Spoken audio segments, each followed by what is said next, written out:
À une semaine du scrutin présidentiel aux États-Unis, la case du siècle s'intéresse aux relations entretenues par Jacques Chirac avec l'Amérique.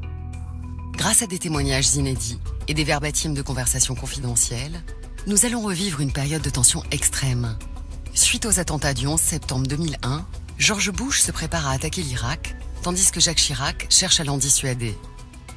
En 2003, le président français refuse d'engager ses troupes aux côtés des États-Unis et menace même d'utiliser son droit de veto aux Nations Unies. Jacques Chirac, pourtant si américanophile, crée un accroc sans précédent dans les relations franco-américaines. Tout de suite, Chirac, l'anti-américain, de Patrick Rothman et Vincent Nouzille.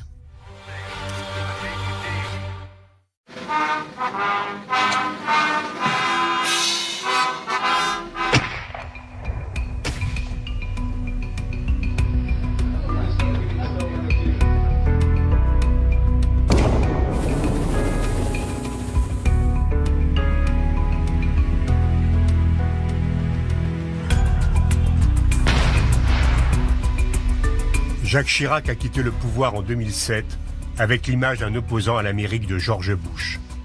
Comment l'admirateur des États-Unis est-il devenu anti-américain? Mr. President, 40 years ago, when I was working at the Soda Jerk in the Howard Johnson restaurant, I didn't think that one day I would be in the White House beside the President of the United States for a press conference. Jacques Chirac adorait raconter ses premiers souvenirs d'Amérique. Ça faisait partie, je dirais, de sa légende auto-entretenue, de son folklore personnel. But since that time, I unfortunately forgot most of my English. That's why I'm gonna speak French, if you don't mind. Et pendant diverses visites aux États-Unis, il en a fait bon usage pour en parsemer ses interviews. L'américanophilie de Chirac a commencé très tôt. Dès les années 50, le jeune Jacques Chirac s'est pris de passion pour les États-Unis. En 1953, il passe une session d'été sur le campus de Harvard. Sur place, il est serveur de bar et il tombe amoureux d'une belle américaine avec laquelle il se fiance avant de rompre avec elle. Il voyage, découvre la Nouvelle-Orléans, au sujet duquel il rédige un rapport économique en 1954. Il est même interviewé dans la presse locale. Il a eu l'occasion aussi, dans cette jeunesse américaine, de traverser les États-Unis vers San Francisco. Et cette découverte de l'Amérique lui a laissé un souvenir très chaleureux, très amical pour le peuple américain, tourné aussi vers la nourriture américaine, les hamburgers irrésistibles. En 1967, Chirac est secrétaire d'État à l'emploi dans le gouvernement de Georges Pompidou. Lors d'un déjeuner avec l'ambassadeur des États-Unis, en octobre, Jacques Chirac impressionne ses hôtes par sa ferveur américaine, comme en témoigne l'ambassadeur dans un document inédit. Chirac fut la révélation du déjeuner. L'ambassade avait entendu dire qu'il était particulièrement intelligent et dynamique. Il est tout cela, mais il est aussi chaleureux, authentique et persuasif. Il semble être aussi américain, et pas seulement pro-américain, que beaucoup d'Américains. Il était de plein pied dans le dialogue avec les États-Unis, les dirigeants américains, le peuple américain. Il n'y avait pas cette cassure que pouvait produire l'ignorance ou la mauvaise maîtrise de la langue, par exemple. En mai 1972, Jacques Chirac est présenté par les diplomates américains comme un poulain de Pompidou qui pourrait être nommé Premier ministre. L'ambassade des États-Unis n'y voit que des avantages. Chirac est l'un des plus américanophiles des jeunes dirigeants gaullistes.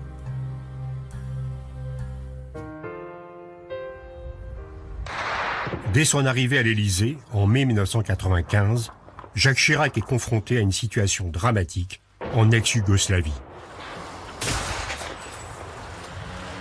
Sur le terrain, les 30 000 soldats de la Force-Pronu, force des Nations Unies censée s'interposer entre les deux camps, serbes et bosniaques, sont impuissants. Pire, ils sont pris en otage comme à Sarajevo le 26 mai 1995. Très vite, le président Chirac a proposé d'ajouter au casque bleu la force de réaction rapide et naturellement, il fallait une résolution du Conseil de sécurité. Or, nous savions que les États-Unis étaient très réticents. Lors de son premier voyage aux États-Unis, en tant que président, en juin 1995, Chirac tente de convaincre Clinton de soutenir la création de la force de réaction rapide au Conseil de sécurité. Chirac a eu tout de suite le sentiment que Clinton était plus que disposé à faire quelque chose. Il en était encore empêché par le Congrès, mais il avait envie d'impliquer les États-Unis dans cette affaire. Ça faisait aucun doute. Le président de la République a expliqué au président Clinton qu'il était absolument indispensable qu'on ait le feu vert du Conseil de sécurité. Et Clinton lui dit « Jacques, ils se sont tout de suite appelés par leur prénom, je suis tout de sympathie, mais pour l'accord, il faut que le Congrès me donne son feu vert, car ça va occasionner des dépenses, puisqu'il faudra financer cette force, et donc je ne peux rien faire parce que le Congrès me bloque. » Chirac a dit « Moi, je suis disponible, s'il faut y aller, je suis prêt à y aller. » Et on a filé au Congrès. Chirac arrache l'accord du Congrès américain. Le lendemain, 16 juin, au sommet du G7 à Halifax, Chirac fait le forcing auprès des chefs d'État pour faire aboutir le projet de résolution sur la Bosnie. Les chefs d'État se sont mis à rédiger eux-mêmes, tout seuls, le projet de résolution. Et Jacques Chirac m'a demandé d'appeler notre ambassadeur à New York pour lui dire, voilà, il faut que ce projet soit adopté avant demain matin. Alors notre ambassadeur m'a dit, mais c'est complètement impossible, on est déjà dans la soirée, les ambassadeurs sont répartis dans toute la ville, etc. Là, Jacques Chirac prend l'appareil, mon vieux, si c'est pas demain matin, vous êtes viré. Bon, le lendemain matin, la résolution était adoptée. Après cet épisode fondateur, les relations entre le président français et son homologue américain sont euphoriques. Chirac envoie son conseiller diplomatique, François Bujon de Lestan, comme ambassadeur à Washington. Et en janvier 1996, le président français effectue une visite officielle aux États-Unis. Leurs personnalités respectives étaient faites pour se plaire. Ce sont deux personnages extravertis qui sont capables de beaucoup de chaleur avec les gens qui leur inspirent de la sympathie. Ce sont deux personnages très physiques également. C'est très typique de Bill Clinton qui ne peut pas vous parler sans vous prendre la main ou le bras. Si j'ai bien compris et si la traduction a été exacte, ce dont je ne doute pas, le président Clinton a indiqué qu'il était à gauche d'Attila. Alors je voudrais vous dire que je ne me suis pas senti visé. That's right. No. I'm not at all sure I'm to the left of President Chirac.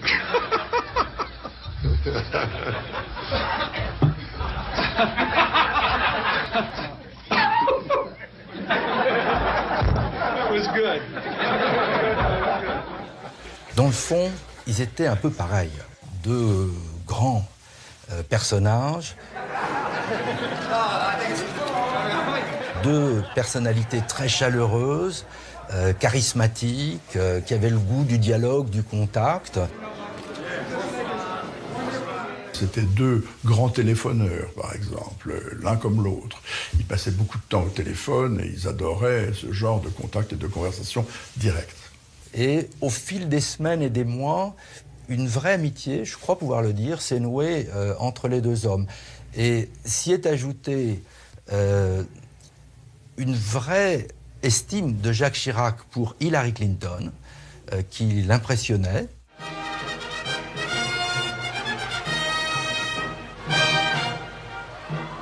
En juin 1996, se tient le sommet du G8 à Lyon.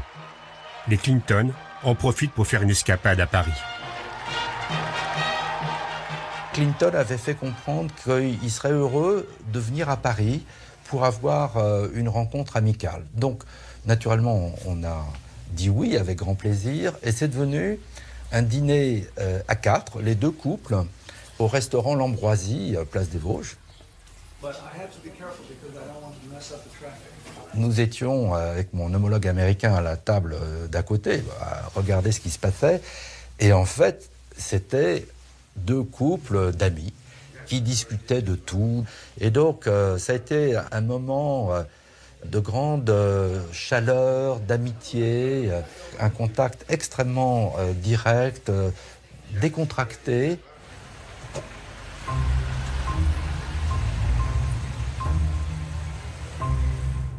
Les 21 et 22 juin 1997, le sommet du G8 se déroule à Denver, Colorado. C'est le sommet de l'hyperpuissance américaine. Clinton entend imposer à ses pairs, Chirac, Blair, Kohl, Eltsine, la tenue locale.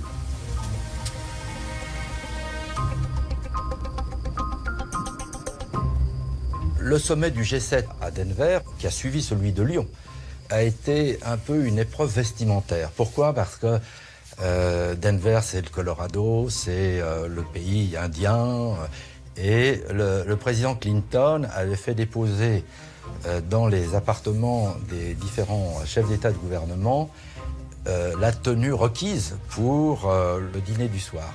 C'était une tenue de cow-boy. Et Helmut Kohl s'était dirigé vers Jacques Chirac en lui disant « Écoute Jacques, tu ne m'imagines pas, moi, Helmut, en tenue de cow-boy. Donc je te demande la solidarité franco-allemande pour qu'on reste en feston. » Et Jacques Chirac lui a dit « Écoute, tu as totalement la solidarité franco-allemande. Je mettrai juste les bottes de cow-boy pour faire plaisir à Bill. »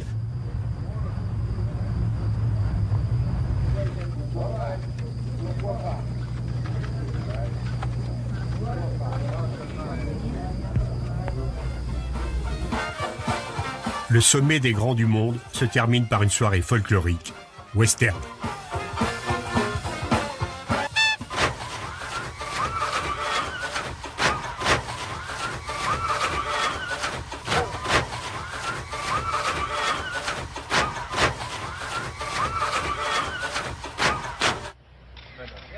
En mai 1998, Hillary Clinton rend visite à Bernadette Chirac dans son fief de Corrèze. Une visite qui a un sens politique.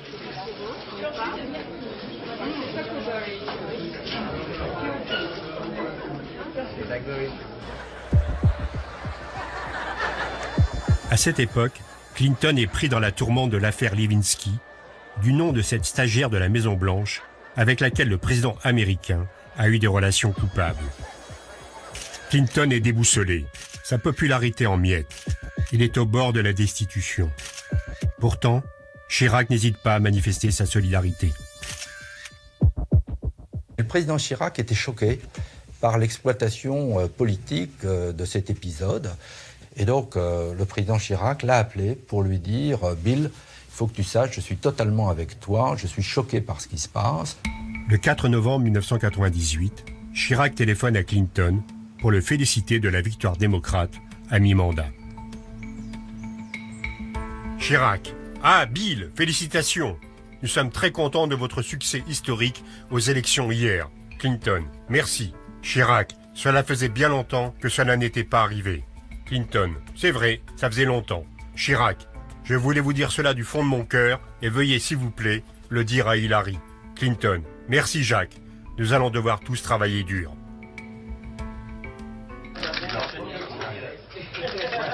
En juin 1999, de passage à Paris, les Clinton dînent à nouveau avec les Chirac au restaurant chez l'ami Louis.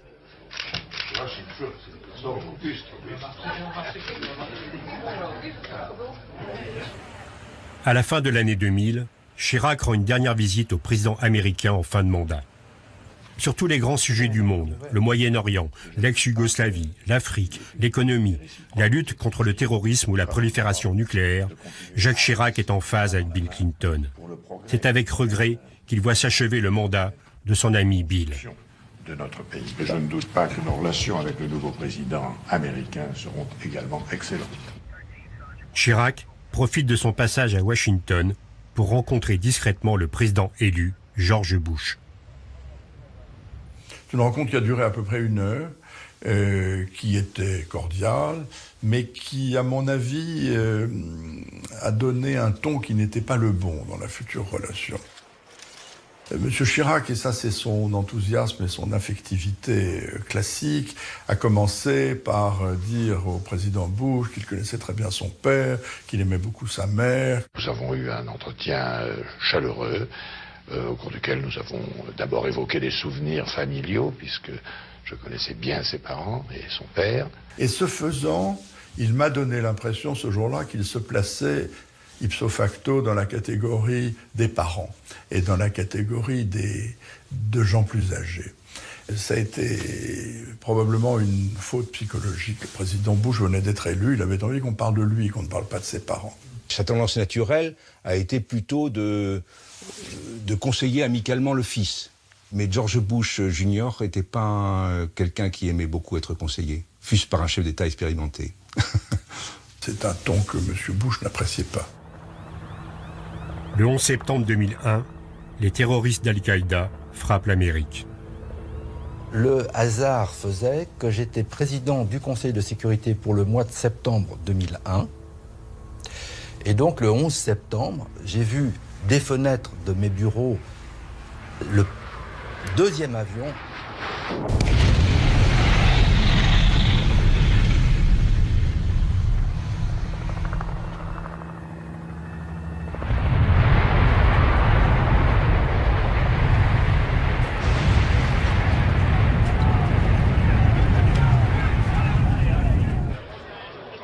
Le président Chirac apprend la catastrophe alors qu'il est en déplacement à Rennes. C'est en effet avec une immense émotion que la France vient d'apprendre ces attentats monstrueux, il n'y a pas d'autre mot, qui viennent de frapper les États-Unis d'Amérique. Et dans ces circonstances effroyables, le peuple français, je tiens à le dire ici, tout entier, est aux côtés du peuple américain. Il était bouleversé, horrifié. Et pour lui, il ne faisait aucun doute qu'on devait tout faire pour les États-Unis à ce moment-là. Il avait été décidé en juillet qu'une rencontre de travail pourrait avoir lieu à la Maison-Blanche le 18 septembre. M. Chirac m'a dit, surtout dites bien au président Bush et à Mme Rice que nous comprendrions très bien que dans les circonstances actuelles, ils veuillent changer la date de notre prochaine rencontre. Et j'ai donc appelé Condoleezza Rice pour lui proposer cela, et elle m'a dit, mais non, pas du tout, au contraire, c'est dans les périodes de crise qu'on a le plus besoin de ses amis. Dans l'après-midi du mardi 18 septembre, Chirac est reçu à la Maison-Blanche par un George Bush déterminé. Il y a eu d'abord un entretien entre les deux présidents avec un nombre limité de conseillers. Moi, j'y étais à ce moment-là. Et le président Chirac a commencé par dire au président Bush sa totale solidarité. Il a dit, vous pouvez totalement compter sur nous. Je veux dire, la France sera à vos côtés. Ces assurances d'amitié et de solidarité étaient fort bien reçues du côté américain. Mais du côté américain, on était déjà sur le mode guerrier. Et le ton de M. Bush, ce jour-là, était bien celui-là. C'est-à-dire qu'une condamnation très violente des terroristes étrangers, d'Oussama Ben Laden, d'Al-Qaïda, et la volonté très ferme et très affirmée, répétée à plusieurs reprises, d'arrêter les coupables, de les traduire devant la justice. Et le président Chirac a essayé, là et puis après dans la réunion élargie, d'avoir quelques éclaircissements sur ce que les Américains comptaient faire, comment ils le feraient, avec qui, etc. Et Bush était totalement hermétique. Et on n'a pas réussi à savoir ce soir-là ce qu'il voulait exactement. Le lendemain, Jacques Chirac sera à New York martyrisé. Le président français est le premier chef d'État étranger à survoler le site des attentats en compagnie du maire de New York, Rudolph Giuliani.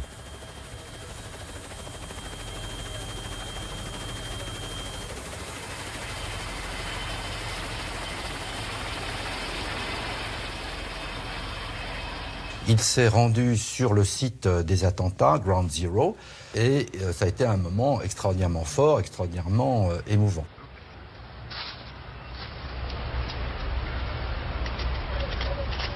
Les États-Unis veulent se venger. L'Amérique prépare sa guerre contre l'Afghanistan, où se cache le cerveau des attentats, Oussama Ben Laden. Bush demande la coopération de la France.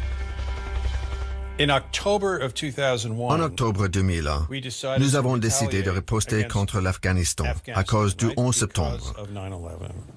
Et nous ne l'avons pas fait au travers d'une résolution du Conseil de sécurité de l'ONU, mais en nous appuyant sur notre droit à l'autodéfense en vertu de l'article 51 de la Charte des Nations Unies, ce que tout le monde accepta, même la France. La première demande américaine, c'était donc la demande d'autorisation de survol, à laquelle s'ajoutait l'autorisation aussi de ravitailler les avions sur les bases aériennes françaises. La première réaction de Chirac a été de dire évidemment oui, évidemment oui. Pourquoi faire ce survol pour aller frapper en Afghanistan?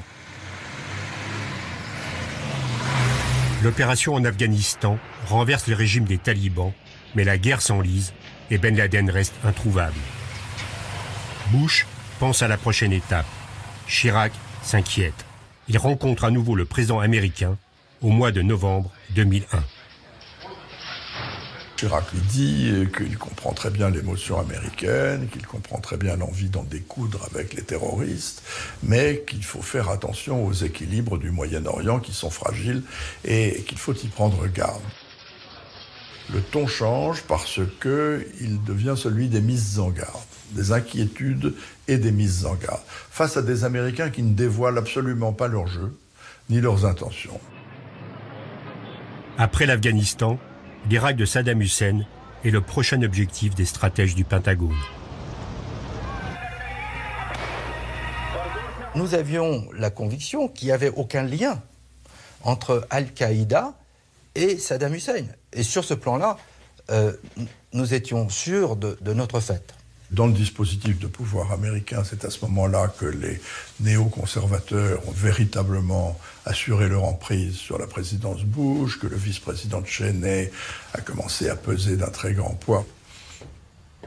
À Washington, le vice-président Dick Cheney, Don Rumsfeld, etc., disaient écoutez, il ne faut pas s'arrêter à l'Afghanistan. Au fond, je n'avais encore jamais vu une situation dans laquelle la fièvre belliciste s'emparait d'un pays, d'une ville, d'un gouvernement de cette façon. Les Américains sont convaincus que les Irakiens ont mis au point des armes de destruction massive.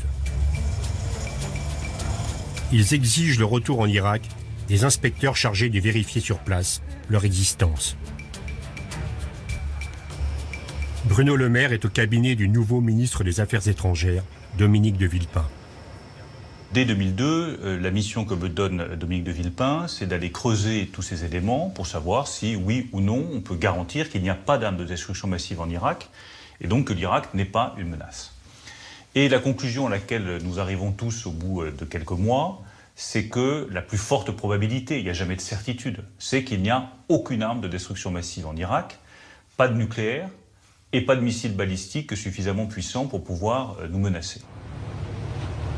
Les inspecteurs de l'ONU et les services de renseignement français indiquent que l'Irak ne dispose pas d'armes de destruction massive, contrairement à ce qu'affirme l'administration américaine. Chirac veut en convaincre Bush.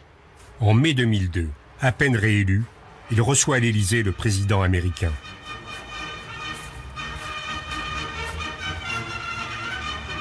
Pour Chirac, la menace irakienne n'est pas imminente. Tant que les inspecteurs n'ont pas rendu leur conclusion sur l'existence d'armes de destruction massive, il ne peut y avoir de guerre, et si guerre il y a, elle doit avoir l'aval de l'ONU. C'est le président Chirac qui a abordé la question de l'Irak lui-même, et qui a dit au président Bush, gardez-vous bien d'intervenir en Irak. Les conséquences seront incalculables pour toute la région. Et je l'ai vu détailler devant le président Bush à peu près le scénario qui s'est produit par la suite. Monsieur Chirac, une fois encore, avait longuement exposé au président Bush les complexités moyen-orientales, les difficultés du Liban, de la Syrie, sur un ton toujours un peu doctoral, un peu protecteur, qui agaçait M. Bush. Et cet agacement était visible dans son comportement, sa façon de pianoter sur la table, par exemple, en écoutant les mises en garde. Il l'a écouté, sans aucun doute, il l'a écouté. Il avait un visage totalement hermétique, impassible. Et il n'a plus rien dit jusqu'à la fin de la présentation de Chirac. Et puis on est passé à autre chose. M. Bush n'avait pas envie qu'on le chapitre, et de toute façon, sa décision était prise. Il allait aller faire la guerre en Irak. À mon avis, cette décision était prise dès le printemps de l'année 2002, et rien ne l'en ferait défier, comme on l'a vu par la suite. Entre Paris et Washington, le fossé se creuse.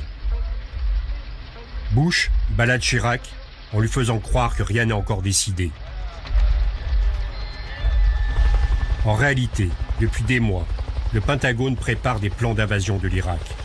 Les soldats américains sont entraînés au combat de rue.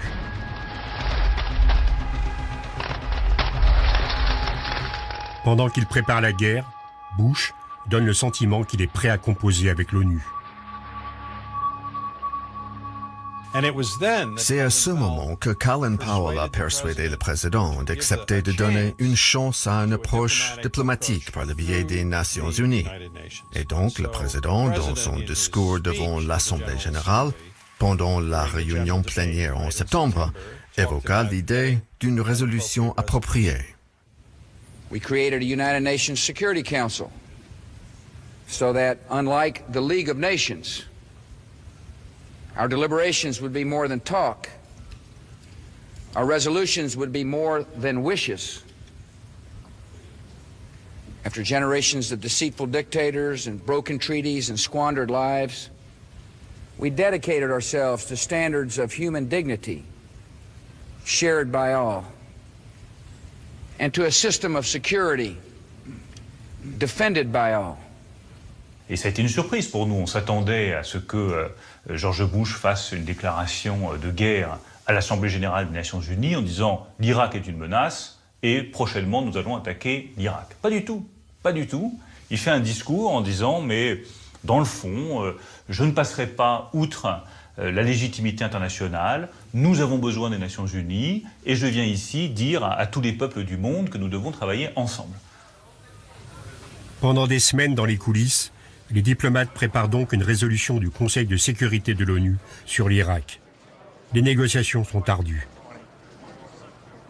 De septembre à novembre, on a négocié. Et c'était une négociation compliquée parce que nous avions un allié à Washington qui était Colin Powell, le secrétaire d'État, qui était d'accord avec nous. Et Colin Powell faisait de la résistance face à la pression des néoconservateurs, Dick Cheney, Don Rumsfeld et d'autres. Ce fut une négociation incroyable et la France y a joué, je pense, un grand rôle. Colin Powell avait beaucoup de discussions avec Dominique de Villepin, je veux dire vraiment beaucoup d'entretiens. En pleine négociation, les deux présidents s'entretiennent encore une fois au téléphone le 9 octobre 2002.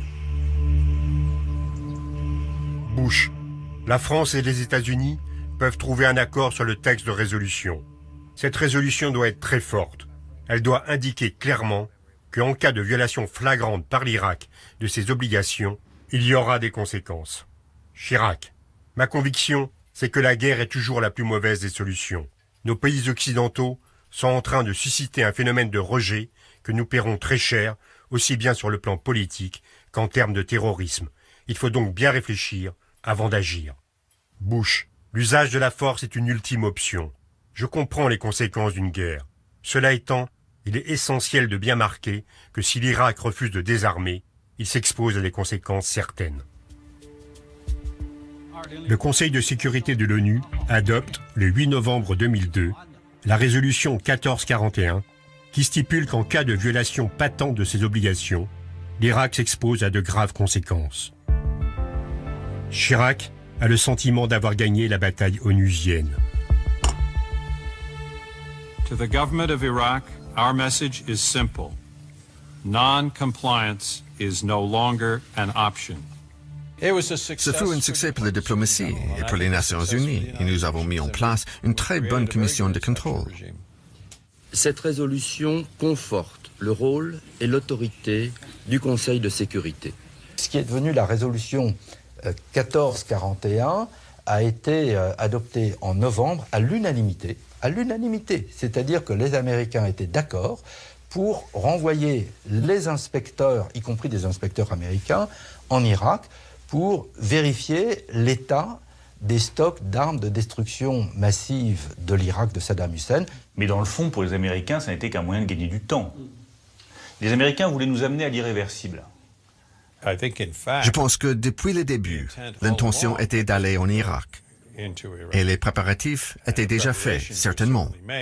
Cette résolution n'a jamais été qu'un gigantesque trompe-l'œil qui occupait les diplomates, qui occupait les politiques. Mais derrière, qu'est-ce qu'ils faisaient, les Américains? Ils préparaient leurs troupes, ils commençaient à les disposer dans le Golfe, et ils se préparaient à la guerre.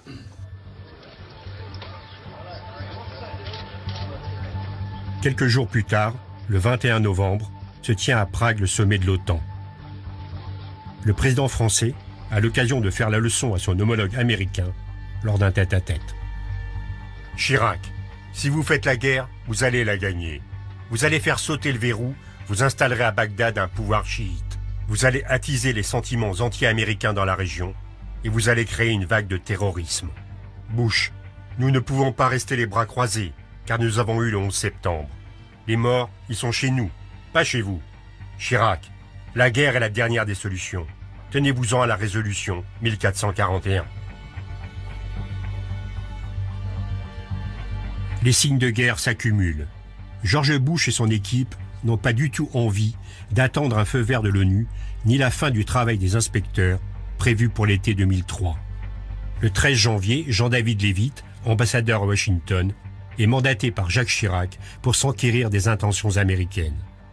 Il rencontre à la Maison-Blanche Condoleezza Rice, conseillère à la sécurité nationale. All right, we're ready. Yeah. Condi Rice s'est exprimé avec beaucoup de clarté et de simplicité. Nous allons en guerre. La décision a été prise, elle est définitive. Nous avons commencé à déployer des troupes autour de l'Irak. Dès que nous sommes prêts, sans doute au mois de mars, nous passons à la guerre. À ce moment-là, il était très clair, et c'était un tournant définitif, que nous ne pouvions plus bloquer la machine de guerre américaine. À la fin du mois de janvier 2003, c'est au tour du ministre des Affaires étrangères, Dominique de Villepin, de se rendre à New York pour une rencontre avec Colin Powell au Waldorf Astoria.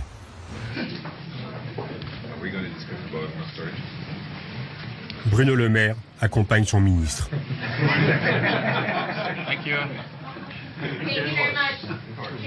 Et là, l'entretien devient beaucoup plus dur. Colin Powell lui dit « Ne vous faites pas d'illusions. Mon administration est décidée à éliminer les armes de destruction massive en Irak. » Dominique de Villepin l'interrompt, elle dit « Oui, mais s'il n'y a pas d'armes de destruction massive en Irak ?» Et Colin Powell reprend en disant « Mon administration est décidée à livrer ce combat contre l'Irak. » Et là, à ce moment-là, nous comprenons que, dans le fond, c'est plus une question d'armes de destruction massive, c'est une question d'idéologie. C'est les faucons américains qui ont pris le dessus. Les Américains sont décidés à intervenir sur le sol irakien. Il y a également derrière des intérêts particuliers qui jouent. Le 5 février 2003, Colin Powell, devant le Conseil de sécurité de l'ONU, présente les preuves que l'Irak fabrique des armes de destruction massive.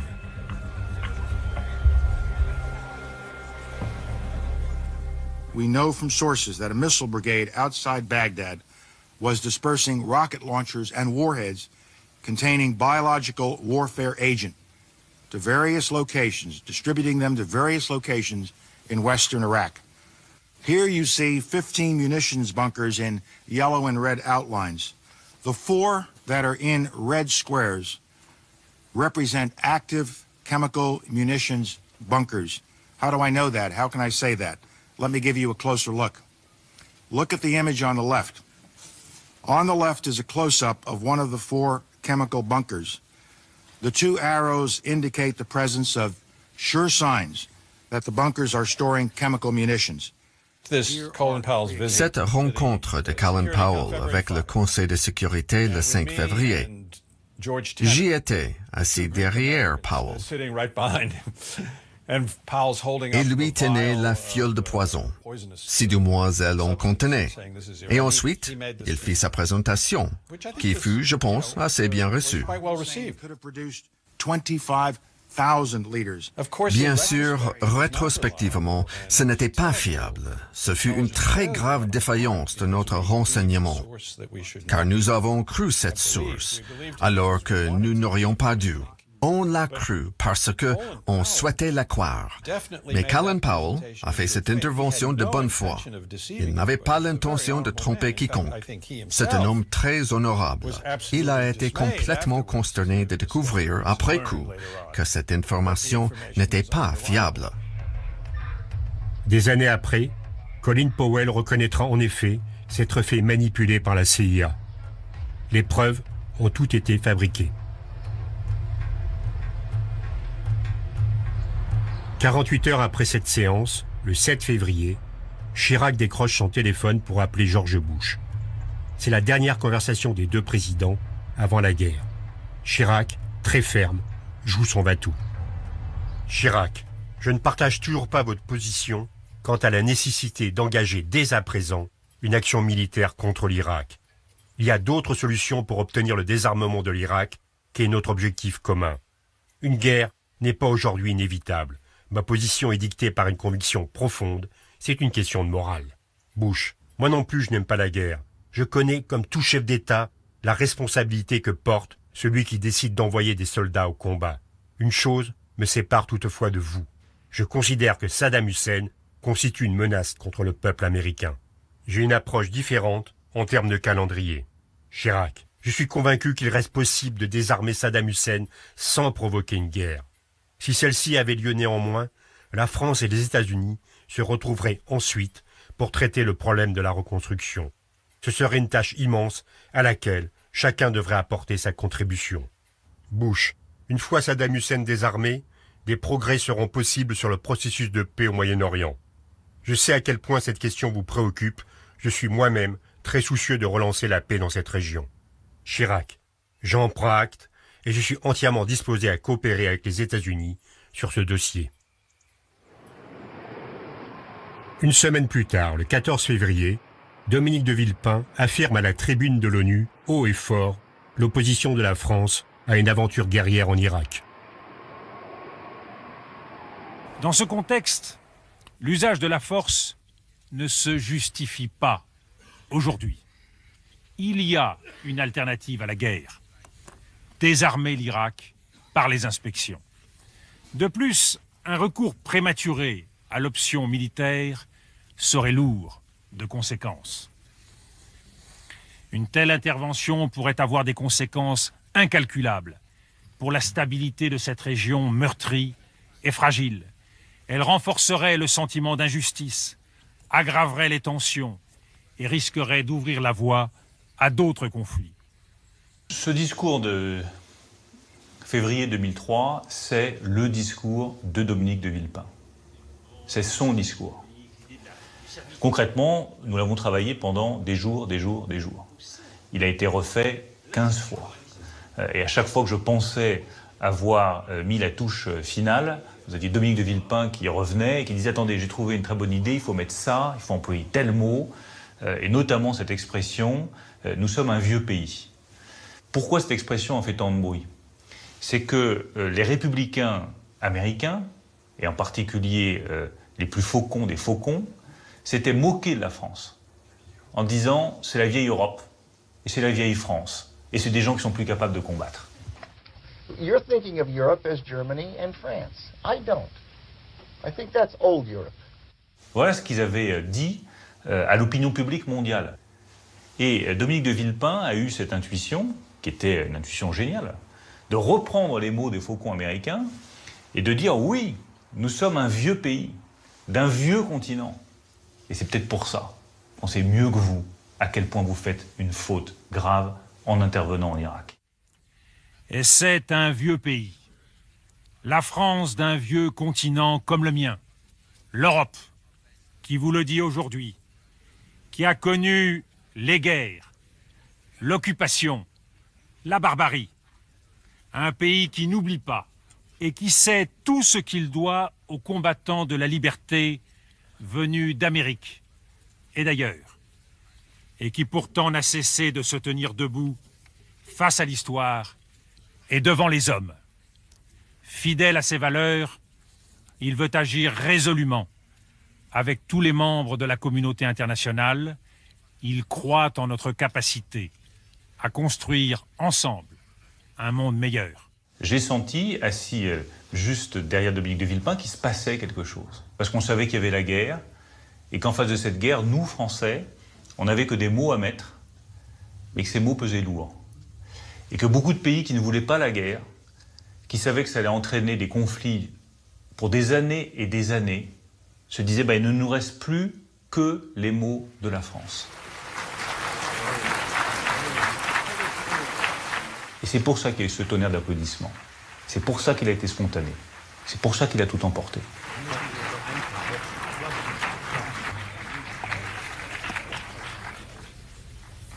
Le 10 mars 2003, le président français assume la rupture totale avec l'allié américain. Chirac annonce que la France ne s'engagera pas aux côtés des États-Unis dans la guerre en Irak et menace d'utiliser son droit de veto aux Nations Unies. Quelles que soient les circonstances, la France votera non parce qu'elle considère, ce soir, qu'il n'y a pas lieu de faire une guerre pour atteindre l'objectif que nous nous sommes fixés, c'est-à-dire le désarmement de l'Irak. Cette déclaration provoque une crise profonde dans les relations franco-américaines. Chirac y gagne l'image d'un grand opposant à l'aventurisme guerrier des États-Unis, tant au plan intérieur que sur la scène internationale. Pour l'histoire, il devient celui qui a tenu tête à l'Amérique. Jacques Chirac, avec sa connaissance intime du monde arabe, du tiers-monde, était convaincu que les États-Unis s'engageaient dans une opération catastrophique qui allait bouleverser le monde arabe tout entier, avoir des conséquences gravissimes pour non seulement les États-Unis, mais la relation entre l'Occident et le monde arabe, le monde musulman au sens le plus large du terme, le tiers-monde. Quand vous avez Dick Cheney en face de vous, vice-président américain, quand vous avez Donald Rumsfeld, secrétaire d'État à la Défense, vous savez qu'il faut être dur. Et que si vous êtes faible, vous vous ferez écraser. Et que si vous voulez affirmer votre position, il faut être dur. Nous avons été durs parce que nous n'avions pas d'autre choix que d'être durs face à cette administration républicaine.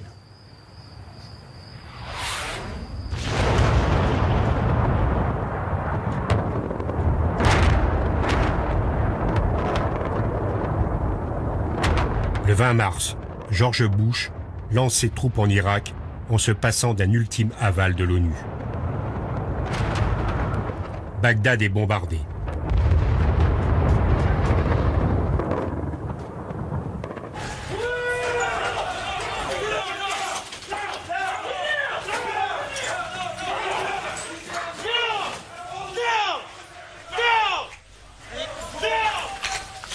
Les djihadistes sont rapidement victorieux à Bagdad. Le régime de Saddam Hussein tombe, Bush exulte, les faucons savourent leur victoire éclair.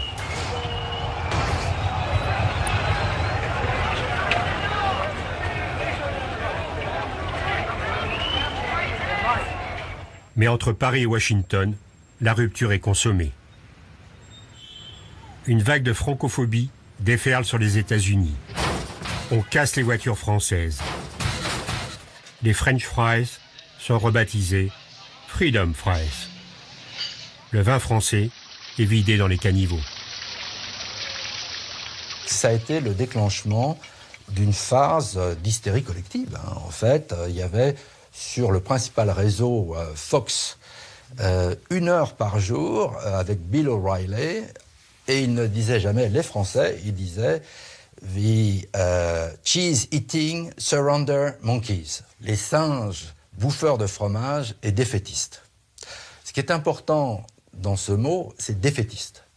Parce que, dans le fond, la campagne était fondée sur le fait qu'il ne fallait pas s'étonner que les Français ne soient pas aux côtés des Américains.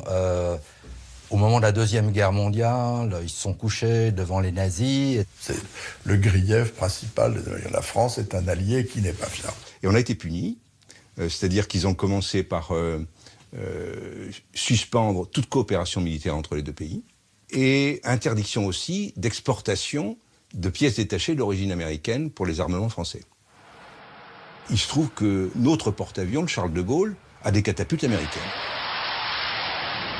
Et donc on s'est retrouvé avec ce problème tout simple, c'est que n'ayant plus de pièces détachées pour les catapultes, on risquait de devoir arrêter le porte-avions au bout de 6 mois ou 1 an. Et ça nous gênait beaucoup. Et ça nous gênait énormément. Alors ce sont des accès de fièvre. Ils passent, comme toujours les accès de fièvre. Celui-là a été long, il a été violent, il a rendu la relation franco-américaine très difficile pendant quelques temps, pendant en fait plusieurs années. La victoire éclair des troupes US en Irak a pris Chirac à contre-pied. Il doit s'adapter rapidement et composer avec la puissance américaine incontournable. Le président français veut réchauffer les relations franco-américaines glaciales. Il faut que l'Élysée insiste beaucoup pour que le mardi 15 avril 2003, George Bush prenne Chirac au téléphone. Chirac, nous ne nous sommes pas parlé depuis quelque temps. Comme toutes les démocraties, nous nous réjouissons de la chute de la dictature irakienne. Nous souhaitons maintenant évoquer l'avenir avec les États-Unis dans un esprit ouvert et constructif.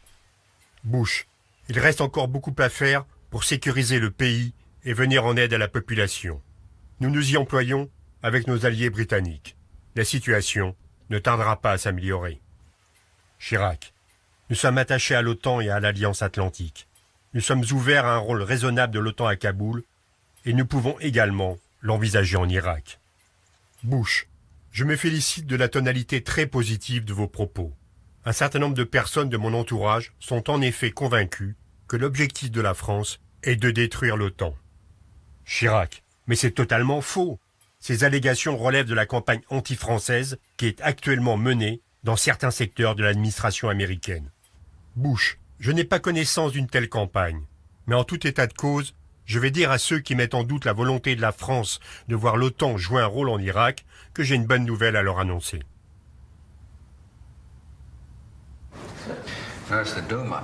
Chirac n'a jamais voulu vraiment rompre avec les États-Unis.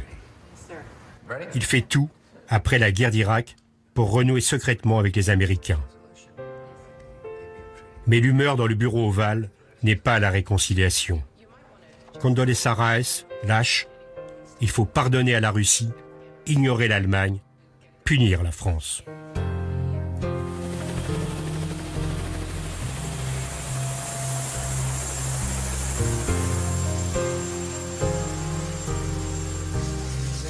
C'est dans ce climat exécrable que le 2 juin 2003, au sommet du G8 à Évian, Chirac rencontre Bush à l'Hôtel Royal.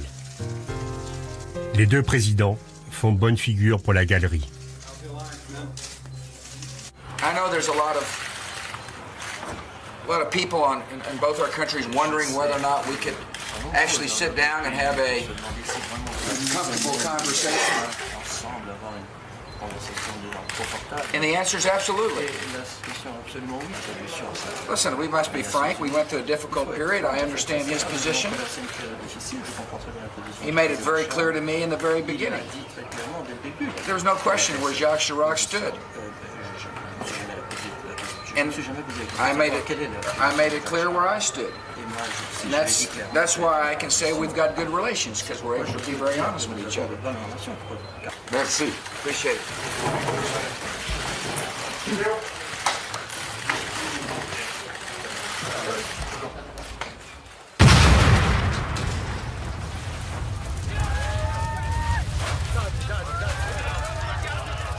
L'évolution de la situation en Irak, qui tourne au chaos, conforte Chirac dans ses convictions. On voyait que, dans le fond, l'Amérique n'avait trouvé aucun stock d'armes de destruction massive, malgré toutes les recherches des meilleures troupes et spécialistes américains. Donc, cette guerre n'avait pas de justification. Deuxièmement, très rapidement, la situation sur place à l'intérieur de l'Irak est apparue incontrôlable. Et donc, les faits ont donné raison à la France, à Jacques Chirac. Et comme les choses ont très vite très mal tourné en Irak, ça l'a renforcé dans sa conviction qu'il avait eu raison. Ça a également renforcé les Américains dans la conviction que nous étions des mauvais amis, puisqu'on en veut toujours aux amis qui ont eu raison avant vous.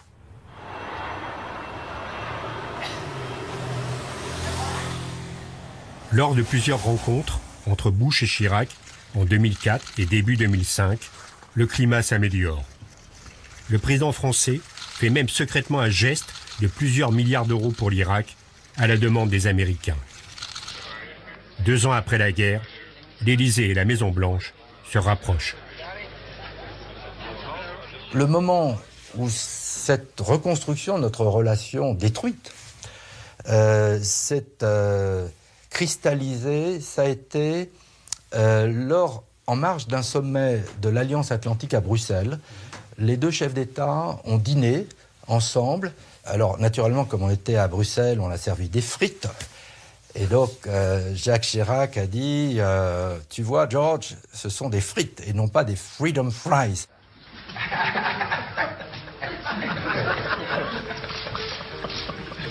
Chirac a quitté le pouvoir, effectivement, avec l'image d'un anti-américain, mais ce n'était pas justifié. Il aimait ce pays.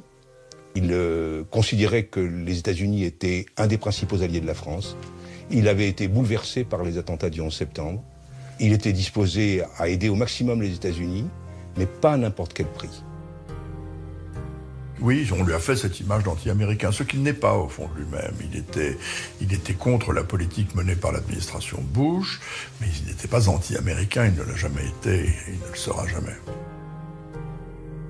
Sa pente naturelle, ça aurait été d'être aux côtés des Américains, parce qu'il aime les États-Unis, d'engager une opération militaire, parce que c'est quelqu'un qui aime profondément les armées françaises. Eh bien, il a fait un autre choix. Et je pense vraiment qu'il a fait ce choix contre lui-même, pour les intérêts de la France. Mais être un homme d'État, c'est exactement ça. Aller contre soi-même pour les intérêts de la France.